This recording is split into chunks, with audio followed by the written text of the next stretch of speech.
Hey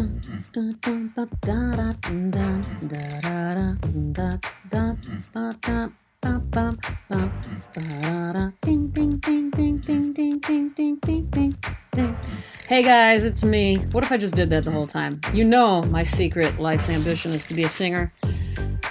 I occasionally say it. It's hard for me to say it, but I'm going to say it. I have a pretty good voice. I know I have never proven that on the show, but that's because I get embarrassed. That sounds like such a lie. It's like, I have a great voice, I'm just too embarrassed to show you guys. But I can hold a tune. I've been told I can hold a tune my whole life. So it's just there was one time I almost took music lessons from this guy in East Texas when I went to undergraduate school out there.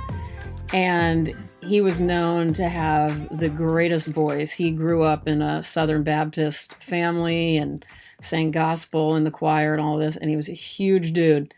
And it's really weird because I know I just explained he grew up in a Baptist home, but his name, I'm not kidding you, was Lucifer.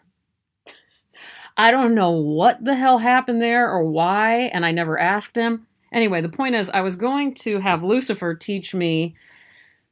give me singing lessons, and I can't remember why it didn't work out. Maybe I didn't have any extra money at the time, or I don't know, I was too busy, but my whole life I wanted two things: to have a piano and to improve my voice and to actually belt it out the way I like to. But when I'm alone, I really do belt it out all the time, and it feels really good. How are you guys doing today? This is Thursday, September 19th. Thank you for all your responses. It looks like people mental health wise, everybody who responded is doing awesome. So that made me feel really good. Good for all of you guys. And to those of you that aren't doing well mental health wise, tomorrow's a new day. Keep on trying. Stick around. Stick around a while. Stick around as long as you can.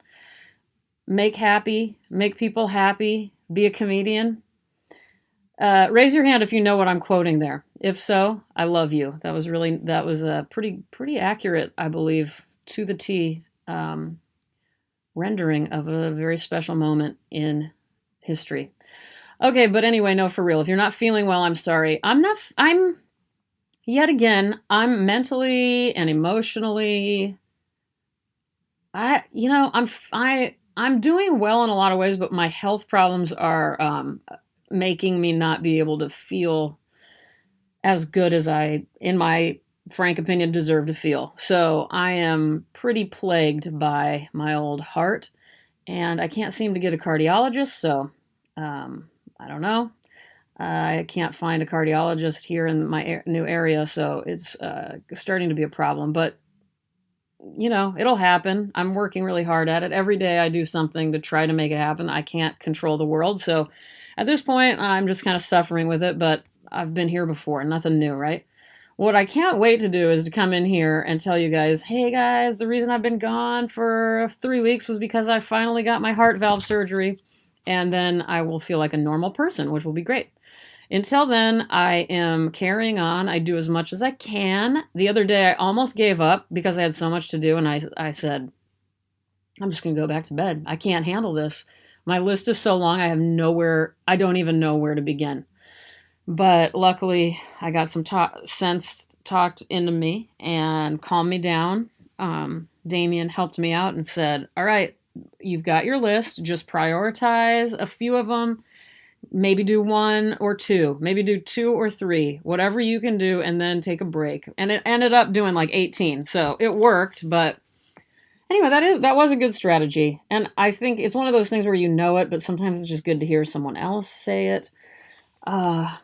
I downstairs have something special waiting for me after I'm done with the podcast. I'm going to eat a cinnamon roll. It's a homemade cinnamon roll from a bakery, and I've had it all day, and I'm going to warm it up in the microwave or in the oven, and I've been thinking about it all day. I can't wait. The other thing, normally I haven't been eating a lot of, I've been trying to back off of the desserts a little bit more because I got so obsessed with ice cream here recently, as I talked about. Coffee Toffee Crunch, Ben & Jerry's is just insane.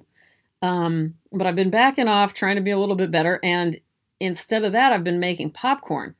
But the thing with me and popcorn is I love stale popcorn better than regular popcorn. I don't know why. So I'll make it and I'll eat half of the bag, and then the next day, and I'll leave the other half out on the counter like a sicko. And then the next day, the next afternoon, I have it as my afternoon snack, and it's nice and stale and disgusting, just the way I like it. Does anybody else out there like stale popcorn? I doubt it. Or maybe that is a thing that people like. I don't know. All right, here I am. I'm here to read to you here on Me Reading Stuff. That's what I do. By the way, we're still supporting the Trevor Project here on the podcast. If you don't have something warm for the upcoming fall season, you might want one of the softest sweatshirts ever. And you can get a Me Reading Stuff sweatshirt, and you can get it to support the Trevor Project, which is a wonderful organization that is a hotline, a helpline for anybody suicidal in the LGBTQI community.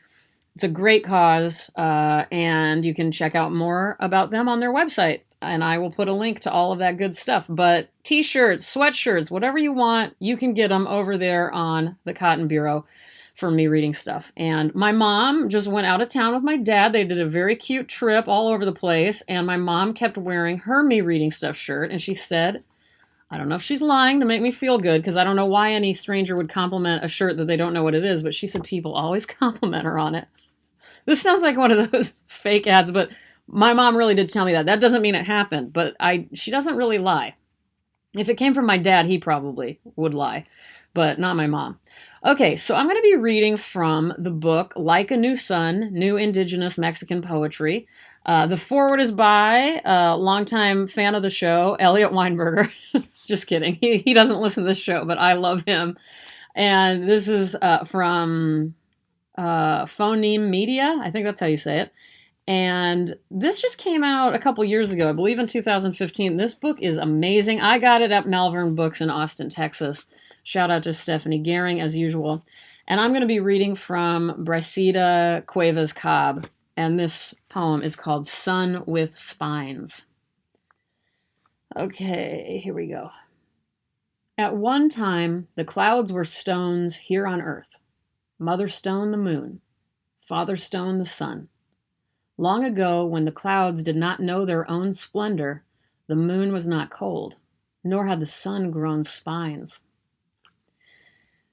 If I've read ancient Mayan poems on here before, and the good news about this is that Briceida Cuevas Cob is a Mayan poet, and her poems have been translated into Spanish and English, but she does use the native language, and it's so beautiful. Let me just read you some of let's see what some of her titles are. Oh, and another really good one. I'm not going to read it because it's a little longer, but You Will Go to School is my other favorite, and The Plaza Without You. She's really impressive. This whole book is, I believe I've already read from this book on here, but I don't know who I read. Probably Juan Hernandez Ramirez, I think I read. I don't know. But anyway, you can do a search on this book and you'll see it. And I'll put a link in the description for you to buy the book. Speaking of other books, very exciting for two of my favorite writers, Mary Ruefle and Ann Boyer, both have new books out now. I haven't gotten my hands on either of them, but the new book from Wave Books is Mary Ruefle's Dunce. I heard her read on Bookworm with Michael Silverblatt last week, and I loved this episode of Bookworm for so many reasons. Michael Silverblatt was at an all-time out of control, just so loving, like to an extreme. I think at one point he called Mary Ruefle his heart's divine prize or something like that.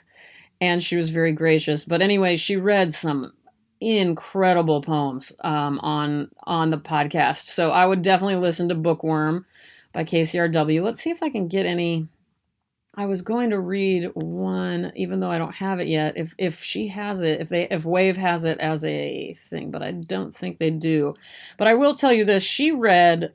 Apparently, the last poem in the book is not one of hers. It's from the Japanese poet Issa, Issa, and there is a book by Robert Haas, I know, translations of Issa, that I've been wanting for a long time, and I still don't have it for some dumb reason. But it was a reminder of that. So Mary Ruefle said it's hard for poets to pick their favorite poets, but she would definitely say that Isa is her favorite poet. And she ended this book called Dunce with this poem. It's a haiku. Now take this flea. He simply cannot jump, and I love him for it. So I'll end with that poem today because I thought that was really good. And I can tell you, even though I don't have the Mary Ruefle book Dunce yet, I can tell you 100% it is incredible. The ones she read on the podcast, I was just dying. And if you remember, I've read about a year or two ago from her last book. The most of it I've read from My Private Property on the show, and I've also read from Madness, Rack, and Honey, all of which I highly recommend. I love her so much. So that's exciting. But once again, let's read Isa's one more time. Now take this flea. He simply cannot jump, and I love him for it. Dunce is sort of a celebration of failure, and I love celebrating failure. Man, I screwed up so many things this week, I can't even tell you. And I keep thinking I'm on top of all this stuff, and I just fall apart because I'm like, nope, I did that wrong. I forgot that deadline. I mean, I've never been like this in my whole life, this kind of scattered and I'm very overwhelmed. I'm just overwhelmed. And maybe I've been like this before. But again, it's so weird because I'm so happy, and yet I'm very overwhelmed. I guess that's how it goes sometimes, right? I did like it the other day. I was falling asleep, maybe taking a nap. I just couldn't do it anymore. And I was like, I gotta fall asleep for an hour. I'm going to die. And so I kind of collapsed on my bed, and I love putting blankets and pillows on my head. And I put my pillow on top of my head. And for some reason, and I could tell I was going to fall asleep right away, but for some reason, my brain said this to myself. I said, in my brain, I didn't say it out loud, "Good night, sweetheart." Like I was, something about my subconscious body was telling me, "Good night, sweetheart." It was so weird. Oh God, moving on. All right, you guys, close your doors, lock it, don't let anyone in, and then invite them in. And drink warm soy milk together. That sounds fun, right? Eat a cinnamon roll if you've got one around. Who likes the canned cinnamon rolls? The things you get and you pop it open and you squeeze it. Isn't, the cheap ones? And then you put them in a little pie dish thing, and then everybody wants more of the frosting. And when I was a kid, there wasn't as much frosting, and now there's a bigger frosting, and I'm so mad because I didn't get to grow up with all the frosting. Anyway, get some of that. Can you tell I'm out of breath all the time? I want you to be good to yourselves. I'm not going to go on and on. You guys know I got stuff coming up. If you want to find out about it, go to my Instagram or Twitter at Robin_O'Neill, something like that. And what else? I just think you guys are doing great. I think life is hard. I want you to take deep breaths and drink lots of water. And good night, sweethearts.